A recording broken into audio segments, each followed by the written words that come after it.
Welcome to Resilience Development in Action, where strength meets strategy and courage to help you move forward. Each week, your host, Steve Bisson, a therapist with over 2 decades of experience in the first responder community, brings you powerful conversations about resilience, growth, and healing through trauma and grief.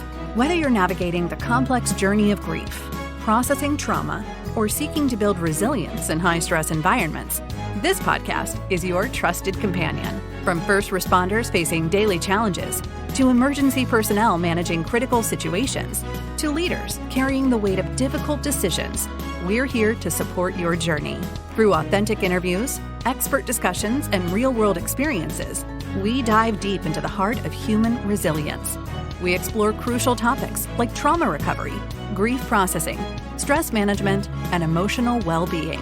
Our conversations bridge the gap between professional insight and practical application, offering you tools and strategies that work in the real world. Join us as we create a space where healing is possible, where grief finds understanding, and where resilience becomes your foundation for growth.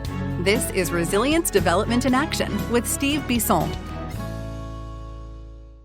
Hello, bienvenue, and welcome to episode 201. If you haven't listened to episode 200, which was the premiere episode of Resilience Development in Action, it was with Charlie Powell.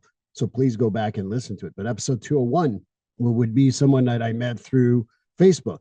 And I was really happy to meet this individual. And I can't wait for you to hear the interview.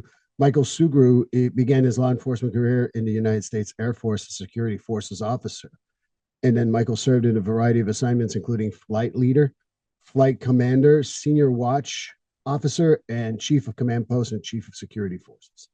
Michael served all over the United States, Europe, the Middle East, and South America. Immediately after the Air Force, he joined the Walnut Creek Police Department, where he served in a variety of assignments, from patrol officer to driver training instructor to field training officer, undercover detective, public information, and patrol sergeant. Michael ultimately medically retired, and he's going to share that on the podcast. And Michael is dedicated to advocate for awareness and prevention of for post-traumatic stress injury and first responder suicide prevention. Michael continues to speak at military units and law enforcement agencies all over the United States. And please go and find him if you can. But here's the interview.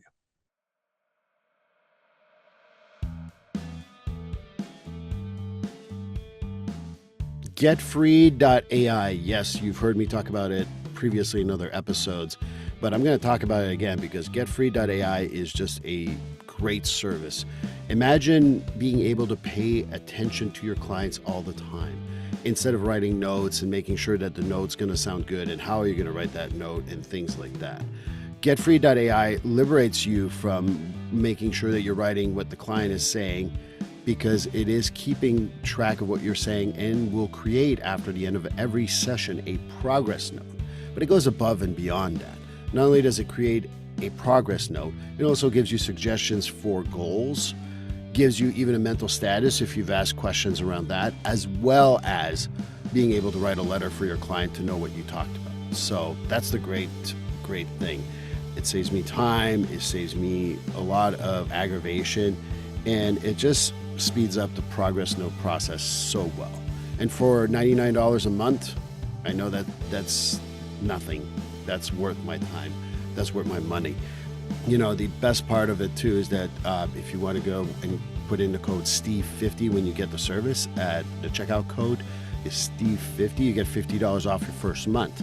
And if you get a whole year, you save a whole 10% for the whole year. So again, Steve50 at checkout for GetFree.ai will give you $50 off for the first month, and like I said, get a full year, get 10% off, get freed from writing notes, get freed from always scribbling while you're talking to a client, and just paying attention to your client so they win out, you win out, everybody wins. And I think that this is the greatest thing. And if you're up to a point where you got to change the treatment plan, well, the goals are generated for you. So GetFree.ai, code Steve50 to save $50 on your first month. Well, welcome to episode 201 of Resilience Development in Action. I'm so happy to have Michael Sugrue here. Michael has a great story. I've listened to podcasts that he's been on. I looked at I didn't buy his book yet. I'm just being honest, Mike. But I'm going to get his book. I've also look at a lot of his experience between the military, being a police, and then having have a post-traumatic stress injury and working on the stigma. I mean, I thought he was perfect for this podcast. So, Michael, welcome to Resilience Development in Action. Thanks for having me on. Well, like I said, I looked it up a little bit, obviously, and you send me your notes. We talked a little bit before the interview, but how about you introduce yourself to my audience? Yeah, I'm originally from the San Francisco Bay Area, which is where I live now. Right after college, I went straight into the Air Force, was commissioned an officer in security forces, which is basically law enforcement, anti-terrorism, force protection, air-based ground defense. I served 6.5 years all over the world, South America, the Middle East, Europe. Got out in 2004 as a captain, and I went straight into civilian law enforcement here in the San Francisco Bay Area for the Walnut Creek Police Department. There I served 14 years, a variety of assignments from patrol officer, field training officer, detective. I was undercover on a California state drug task force, was a sergeant, and also a public information officer. I actually medically retired in 2018 due to post-traumatic stress injury. And now that I'm retired, I speak all over the country on suicide awareness and prevention, trauma exposure, resiliency, basically teaching those to, ask for help when they need it and to not let the stigma prevent them from doing so. Part of my story that I talk about is I almost became one of the suicide statistics, which is the number one killer for all first responders. So law enforcement, firefighters, paramedics, dispatchers. And so now I'm on a mission to smash the stigma, as I say, and show the human side behind the badge and the uniform. I saw the stats. I know this is going to come out in about mid-April. I saw the stats I think you put out recently about how we already have like 13 suicides among police officers already this year, and we're at the end of March when we're recording this. It's really fascinating to me how we don't pay attention to this tragedy because of the stress, either from post-traumatic stress injury or other stressors that come with the job, because there's so many of them. Why do you think the numbers are so high in general with the suicide rate? Not only the effectiveness of usually use a firearm, but what else is the reason why we have so many high suicide rates among police officers? Part of it's the culture. From day one in the police academy, we're taught to, not express feelings, not show emotion, that we have to be invincible. We have to be the ones to run towards danger when everybody else is running away from it. And, it's just not what we're taught. We're taught firearms, defensive tactics, use of force, emergency vehicle operations, criminal law, report writing, all these things that we spend nearly almost 1,000 hours on just in the academy. And then if we talk about once we start our career, I mean, thousands and thousands of training hours, but we spend little to no time talking about the number one threat, which is ourselves. The other factor, which this applies to firefighters and paramedics and dispatchers as well, is just the level of trauma that we're exposed to. If you look at an average person, they may have one or two traumatic incidents in an entire lifetime. But for law enforcement, firefighters, paramedics, dispatchers, we're talking hundreds and hundreds of traumatic incidents. I mean, there's different estimates, but I would say on a conservative side, well over 500 traumatic incidents in a career. And you can take that number up to well over 1,000, especially now when you start talking about here in California, the retirement age is now 57.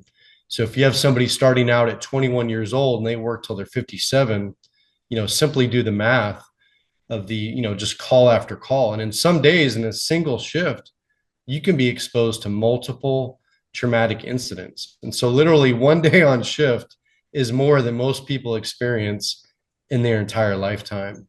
And, we're taught to brush everything off, to not internalize it. And basically, we tell ourselves that, hey, we don't know these people. There's no attachment here. We don't get involved. It's our job. And that only works for so long. But the reality is that, the humanity of what we have to see and deal with, it takes a toll. And what I'm advocating for is to normalize having these conversations after these traumatic incidents and not waiting to the point where it's too late. And it was almost too late, for me. But the other thing that I want to bring up too, and you mentioned this in the beginning on the suicide numbers, even the best numbers that we have, they're way underreported. Right. First Help is really the only group I know about. It's a nonprofit that's tracking these numbers for, it used to be only law enforcement. And a couple of years ago, they started with firefighters, dispatchers, and paramedics. And since 2016, when they've been tracking these numbers, we're already over 2,000 law enforcement suicide alone. And on average, we're talking about anywhere from 120 to over 200 a year that we know about. So take that number, maybe times that by 3 or 4, we might get a real number. And we're not even talking about those that retire. Those numbers that are tracked are for the ones that are still active duty or the ones that are still working. And as we know, a lot of these suicides happen when we hang up that badge and that uniform and we're no longer operational. We no longer have this identity as a firefighter or a police officer, dispatcher, or paramedic. I mean, I talk about that with all my retirees who are going to retire, that you lose that role and, oh no, I'll be fine. But there's something about that role that really you carry throughout your life, whether it's off duty or even in retirement. And sometimes that's very heavy for them to carry. I don't know what your experience has been, but I've seen so many people die either from, quote, natural causes or suicide or something like that after they retire because they just lost themselves. I don't know if that's your experience, but certainly I've seen that in my career. Absolutely. I've seen it in my career. I see it in my work with the West Coast Post-Trauma Retreat Center. I speak all over the country. I hear about these incidents. I talk to other people. But the other thing too is how many on-duty accidents, and I'll give you an example, like a patrol car where the officer is not wearing their seatbelt into a tree or into a sound wall, or how many firefighters, run into a building or go on a roof, which they know is going to collapse, hoping that they die in the line of duty. And again, I'm not saying that it's one or the other, but sometimes it can be both. And in my case, those are the things that I thought about, where I never had an active plan to kill myself, but I was trying to get killed in the line of duty. And for me, that reason was because I knew if that happened, my family was going to be taken care of. My young daughter would always remember who her father was, and my brothers and sisters would step up and make sure she knew who her father was, because I'd be remembered, I'd be honored. And that's a thing that we have to think about as well, is that sometimes these suicides aren't obvious. I mean, I've had someone confess to me that going into a Met Lab area without the proper gear and hopefully you inhale the right things at the right time. I've heard the whole carbon monoxide going into a building where carbon monoxide poisoning is in the, just so that you look accidentally that you died. So these are not like fake stories. These are all real stories. When I hear your story, I'm always fascinated by that. What kept you alive, essentially? Because that's always kind of like difficult for most people to say. Most suicidal thoughts last for around 15 minutes. That's my training. And I'm not saying that they're all 15 minutes because someone's like, they're not all that. Yeah, I know that. I'm not stupid. But on average, it's about 15 minutes. How did you get out from those thought processes? I talk about this in great detail in my book, but what it comes down to is in 2012, at this point, I was a brand new sergeant. I'd been on with the civilian law enforcement for about 8 years. I was happily married. I had a beautiful daughter. I was involved in an officer shooting. And unfortunately, I had to take a life to not only save our lives, but the lives of a couple that were barricaded inside their bedroom. And for me, this is my tipping point. Up to that point, I had hundreds and hundreds of traumatic incidents, but I never talked about them. I didn't have that healthy communication at home where I was able to, talk to my wife at the time and share these things that I was going through and I was feeling. And so at this point, for 4 years after that shooting, I suffered in silence. I went through a federal lawsuit. I lost my marriage. I was fighting for custody of my daughter. I was starting to have major health issues. A lot of other personal things were starting to happen, and literally my life was falling apart. In 2016, the federal trial ended. So the trial was 4 years after my shooting. And that's when I really started putting myself in harm's way, trying to get killed in the line of duty. And it was a week after Thanksgiving that same year, 2016. So a couple months after my trial ended, my best friend, who was a Vietnam veteran, he was a 35-year reserve officer with my department. He actually tried to kill himself when I was on duty. And I was able to see him just as the ambulance brought him into the trauma center. And I remember waiting for hours in the hospital when he was in emergency surgery, not knowing if he was going to make it or not. And all I could think about was my young daughter. And I started feeling this overwhelming sense of guilt. If she ever found out what happened to me, what would be the effects on her and on her future children? So a month after that is when I finally got the strength and courage to ask for help. But that's literally after suffering in silence for over 4 years. I mean, I can't, I'm going to read your book because this is such fascinating stuff. Obviously, I think the mental health side, I hope you understand. What you talked about the tipping point of getting help. One of the biggest misconceptions is you go to therapy, you go there 4 to 6 weeks, you're all good, and you go back on your merry way, which obviously it takes a lot longer and it's a lot more difficult. How was your experience reaching out for help? Did you reach out through a peer support? Did you reach out through any other way, or did you just go get a therapist? How did that work for you? No, at the point that I asked for help, I was literally at rock bottom, and I knew that I needed to devote 100% of my time and effort into getting better. So I actually called the on-duty watch commander for my agency and literally asked for help. And they initially kind of tried to talk me out of going through the official routes and maybe just taking a few days off or going to see the department contracted therapist. But I knew I needed much more than that. And so I let them know that I can't work right now. Like, I cannot be on the streets. And so immediately they're extremely helpful. I was able to find a culturally competent therapist, clinician who's worked with hundreds and hundreds of first responders over her career. So she truly got it. And that set in a chain of events from, peer meetings that I didn't know about to the West Coast post-trauma retreat that I eventually went to. At that point, I was going to therapy literally twice a week. And, the recovery process for me was well over a year and a half. And, also, to be honest, there's things now that I have to do every single day to maintain my mental wellness, my physical wellness. And so, I still go to therapy, but instead of twice a week, I go once a month. I do meditation every single day. I practice gratitude. I go to the gym 2 hours every single day with one of my buddies who's either a veteran or one who's still in law enforcement, where I'm able to talk to either one of them and share, things that are going on and really have, heart to heart conversations. And so I don't want anyone to think that recovery from post-traumatic stress is you walk into a therapist's office one day and then you walk right out and things are better. That's not how it works. And usually it's a combination of a lot of different things that it takes to get better. And, I talk about this in great detail with Dr. Shauna Springer, who is a psychologist.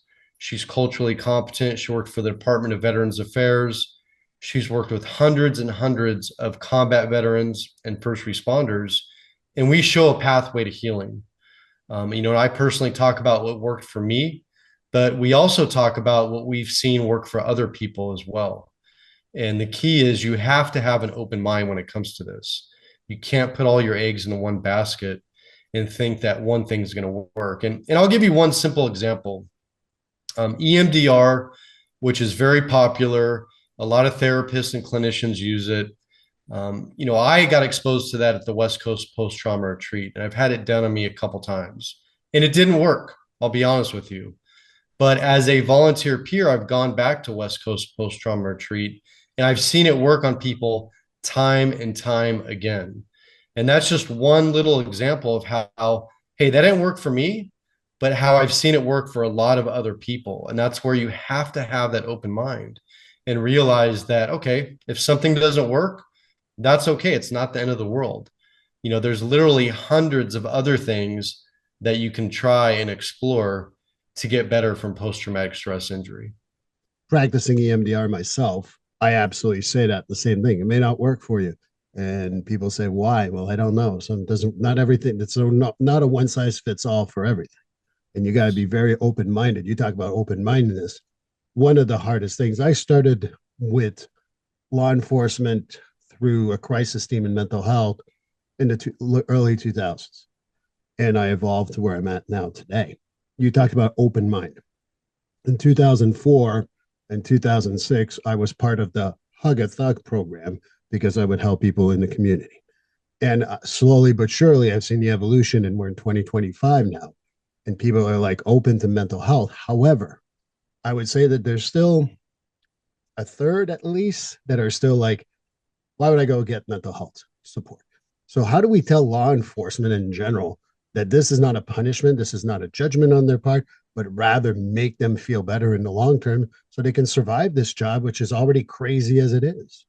No pun intended, by the way. There's two approaches here, but for the ones that are just coming into the profession, we have to have them build relationships with therapists and clinicians early on before these big incidents happen. That way, there's trust built there, there's understanding, and it becomes routine, or it becomes normal that, hey, twice a year or once a quarter, I'm going to go see, the department therapist, or I'm going to have my own who is culturally competent, who I can call up when I need to and be able to talk with them. This also includes having agencies or departments, having some of these contracted therapists, have them do ride-alongs with police officers, have them be exposed to the profession and truly what we see and deal with. But not only that, when you have an officer and a therapist riding together in a patrol car, that's where the magic's going to happen. That's where you're going to build this relationship and this trust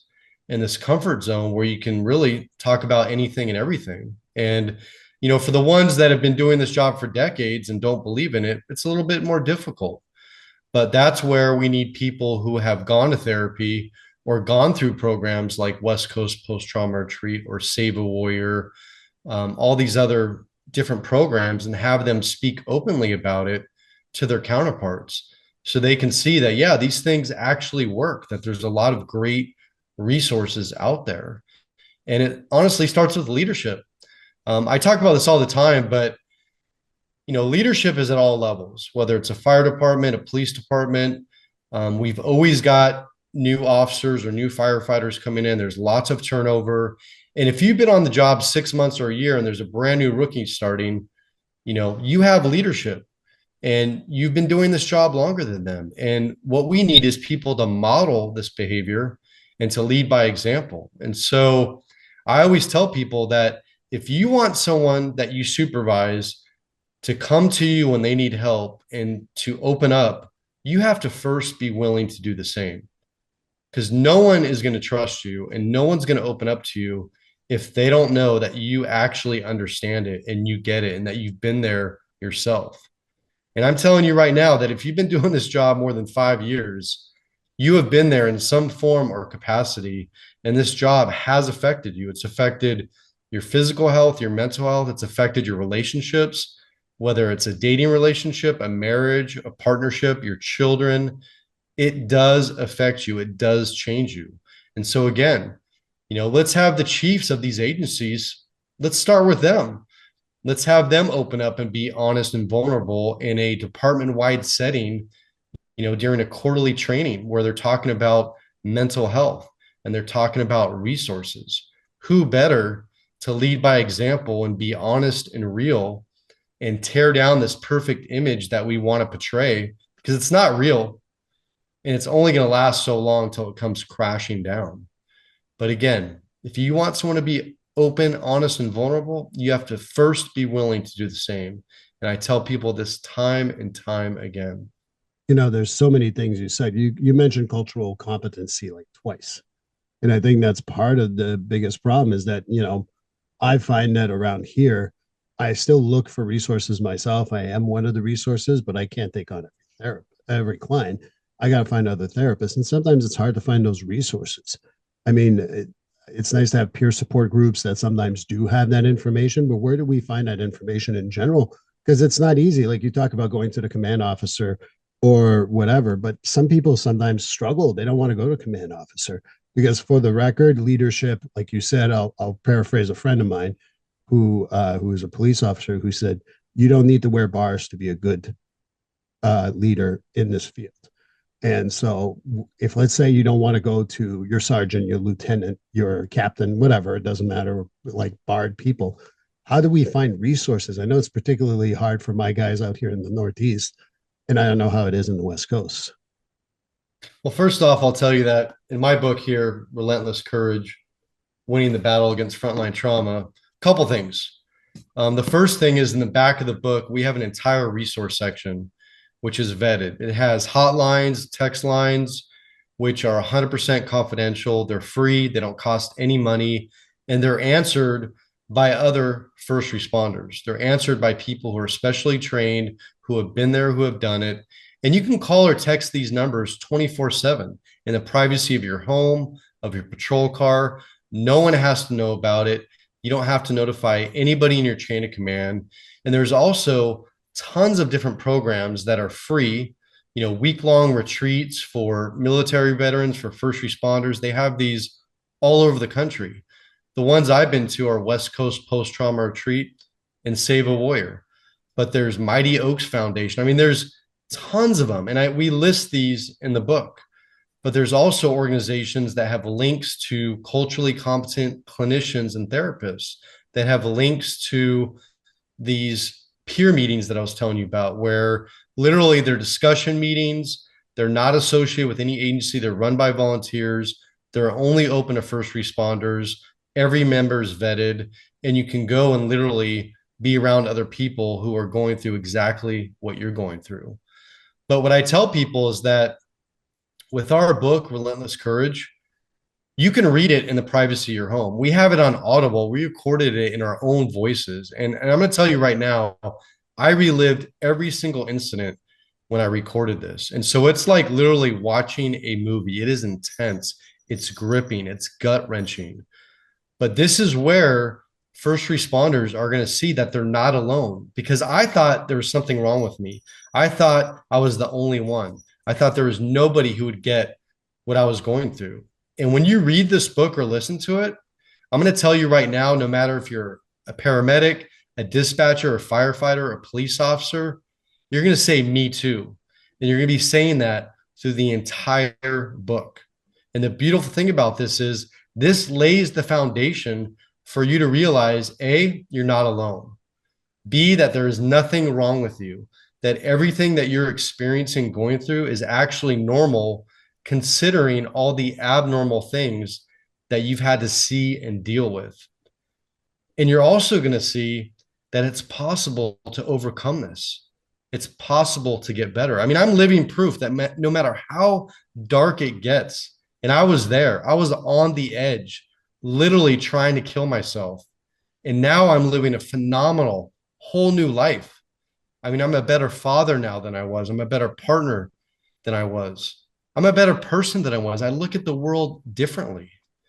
And the other thing about this is, and this is the coolest thing about this, is I get messages almost daily from a lot of times first responder spouses or partners who read or listen to this book. And then they have their husband or wife or partner read it. And for the very first time in their relationship, they have a conversation about this, because it lays the foundation on both sides to show that what are the odds that this random guy in California is telling, my husband or wife's story here in, Florida or New York or Wyoming. It doesn't matter, because it's the same story and we're all going through the same stuff. And so when I tell you that this book is saving lives, I mean, it's saving relationships, it's saving careers, but it's saving lives all over the world. And there's no other book like it.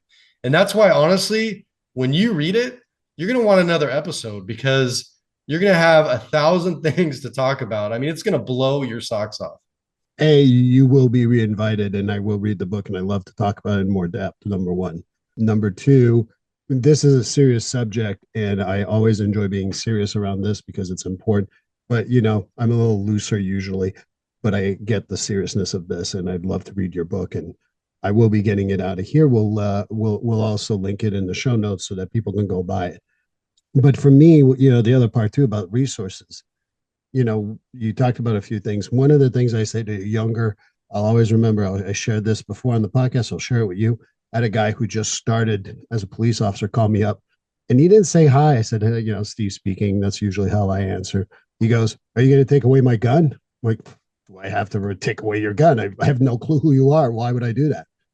He's like, well, I'm seeing a therapist. I'm like, that's not a disqualifying reason to not hold a gun. It's like, okay. And then he opened up, and we ended up having, he comes in at this point, every 2 months. He's a young guy, but he's like, I want someone I can go to that I can trust. And one of the things that became clear to me as a therapist is that he addresses it. Like sometimes he'll call me, hey, can you just give me a quick 30 minutes, blah, blah, blah. He's local, so he comes over if he can.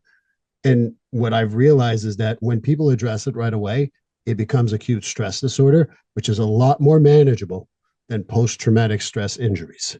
And I kind of remind people that that's why you got to have those resources. Start young and get those people you can trust. And when you talk about resources, I really think that the young kids, we're getting, I think at the state level, it's almost 40 hours a week now when you do the training at the Mass State Trooper Academy, which is better than when I started, which was 4 to 8 hours of mental health. But I think that we got to continue just increasing those resources and availability. In a book like yours will just open more eyes for those younger people to look at and know that it's okay to reach out for help. Absolutely. And you bring up a great point, because I tell people all the time that, I waited 4 years to get help. And I honestly know that if I would have sought help sooner, I'd still be working right now. Post-traumatic stress is not a career ender. And it doesn't mean that you have to stop doing this profession, this calling that you love to do. And to your point, the sooner that you seek help, the sooner that you're going to get better. And I tell people this all the time. I don't ever encourage, retirement or leaving the career field. I miss it. I miss it tremendously. The only issue is that I had so much damage that was done in those 4 years that it took a lot longer for me to get better. And like I said, it's never too late to ask for help. But on the flip side of that, the sooner you do, the sooner you get better. And, the thing is now, and to talk about talking and therapy and all these things, honestly, when I talk to my therapist now, it could be about anything. It could be about relationship issues. It could be about finances. It could be about issues with my daughter or with my dog. I mean, just, we all have stress. We all have things that we go through, and that's part of life. There's always going to be ups and downs. And so just having that trusted person that isn't going to judge you, that's not going to hold anything against you, that you can reach out to and just literally talk about anything and everything. I mean, the power in that it's so freeing. It's so healing. And I can't encourage it enough. And like you said, man, build those relationships early on, because when my shooting happened, I didn't believe in peer support. I didn't have any resources that I used. I mean, my agency had all these great resources on paper, but back then no one was using them, including myself, but nowadays things have changed, and you truly do have culturally competent clinicians. And that's why I say that word so much and so often, because if you go to a regular therapist, just a random marriage family therapist, they might honestly do more harm than good. And I've heard time and time again of first responders that they went through their EAP program. They got assigned some random therapist who has never worked with first responders. They go into the first meeting. They end up traumatizing that EAP therapist. Then, the first responder leaves pissed off, vowing to never, ever go to therapy again. I mean, a horrible, horrible experience. And so, again, I mean, something's better than nothing, but I'll tell anybody watching this or listening to this, do your research, interview the therapist. But not only that, like people, we don't always get along or mesh with people with different personalities. So, you may go to a great first responder therapist, but for whatever reason, you don't feel a connection. You don't feel a bond. That's okay. find a different one that you feel comfortable with, because you literally have to trust this person with your life, and you've got to feel comfortable with them. You read my mind. That's exactly what I was going to say, too. I'm not everyone's cup of tea, and I'm fine with that. And I know other people who are culturally competent that I can refer you to. And that's an option that exists, you know. And you talked about building the relationship. I've said to some of my first responders, sometimes they like come in and they, sorry, we're in the Northeast, so we talk about football, baseball, hockey. And they start talking about it like, oh, I feel like I spent 30 minutes on that. I said, do you trust me or you can feel you can talk to me about anything? Yeah, kind of. Yeah, that's building the relationship. That counts as therapy. And I kind of remind people, I don't want to talk about baseball every time, no offense, or hockey, but I also want to build a relationship, and there's got to be an ability to do so. So, you know, as we wrap up here, when I have you back, and I will have you back, by the way, as long as you want to come back, I will read your Yes. book. Is there anything else that you want to share about the book that people should know about so they can go and get it and really encourage them? Because resources, your story is already very important to me. But what else would you say that would be a great reason to get that book? Well, the book Relentless Courage: Winning the Battle Against Frontline Trauma. It's available online at Walmart, Barnes and Noble, but Amazon, you can get it on paperback, hardcover, Kindle, or my favorite's Audible. I'm not much of a reader these days. People live busy lives, but an Audible you can listen to in the car, whether you're commuting to work or you're actually at work. You can listen to it in the bathroom when you're getting ready. You can listen to it at the gym.